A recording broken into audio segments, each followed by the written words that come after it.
ओम नमो भगवते वासुदेवाय। श्रीमद्भागवत प्रथम स्कंध 11वां अध्याय। श्री कृष्ण का द्वारका में प्रवेश तथा सबसे यथायोग्य मिलन। नारायणं नमस्कृत्य नरं चैव नरोत्तमं देवीं सरस्वतीं व्यासं ततो जय मुदीरयेत्। सूत जी कहते हैं, हे सौनक, आनर्तान् स उपव्रज्य स्वावृद्धान् जनपदान् स्वकान् दधमौदरवरं तेषां विषादं समयन्निवो। द्वारका के समीप पहुंचकर श्री कृष्ण भगवान ने जनता के वियोग जन्य विषाद को शांत करते हुए अपना शंख बजाया। शंख की ध्वनि सुनकर सब लोग भगवान का स्वागत करने के लिए आगे बढ़े। भगवान श्री कृष्ण के समीप पहुंचकर लोगों ने नाना प्रकार की भेंटें उनको समर्पित की और गदगद वाणी से कहा, हे भगवान, हम आपके चरण कमलों में प्रणाम करते हैं। आप ही हमारे माता पिता, सुहृद और बंधु हैं। आपने ही हमें सनाथ किया है। जिस दिन से आप हमें छोड़कर हस्तिनापुर चले गए, तब से हमारा एक एक क्षण करोड़ वर्षों के समान व्यतीत हुआ है। आप सर्वदा ही हमारे सामने बने रहें, ऐसी हमारी प्रार्थना है। प्रजा की स्नेहमयी वाणी सुनकर भगवान ने उन पर कृपा दृष्टिपात द्वारा अनुग्रह कर पुरी में प्रवेश किया। पुरी की शोभा अनुपम थी। सड़कें गुलाब और केवड़े के जल से सींची थी। उन पर फल, पुष्प और दूर्वा के अंकुर बिखरे हुए थे।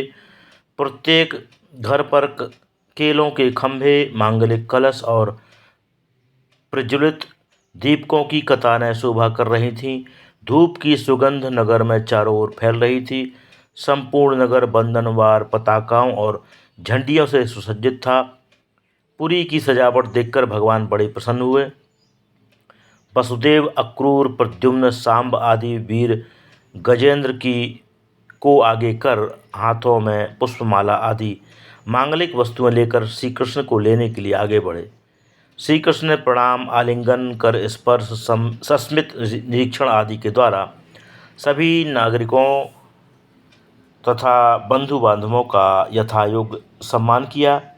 भगवान के राजमार्ग में पहुंचने पर अटारियों पर चढ़ी हुई महिलाएं पुष्पवृष्टि करती हुई भगवान की अपूर्व छवि निहारती थीं, किंतु उनके नेत्र तृप्त नहीं हो रहे थे। अपने दिव्य दर्शनों से सभी को आह्लादित करते हुए भगवान स्वागतार्थ उपस्थित सब लोगों के साथ अपने प्रासाद के निकट पहुँचे। साथ चल रही जनता को ससम्मान विदा कर भगवान वहाँ से माता पिता के भवन में गए। वहाँ पिता तथा माताओं को चरण स्पर्श पूर्वक प्रणाम किया। माताओं ने बड़े स्नेह से भगवान को गोद में बैठाकर प्यार किया। फिर भगवान अपनी पत्नियों के भवन में गए। भगवान का दर्शन कर पत्नियों को अपार हर्ष हुआ और वे अपने अपने पुत्रों के साथ भगवान से मिलीं। आनंदातिरेक से उनके नेत्रों में आंसुओं की झड़ी लग गई। जिन चरणों में चला लक्ष्मी भी अचल होकर निवास करती है, प्रतिक्षण अभिनव दिखाई देने वाले भगवान के उन चरणों को वे छोड़ना नहीं चाहती थी।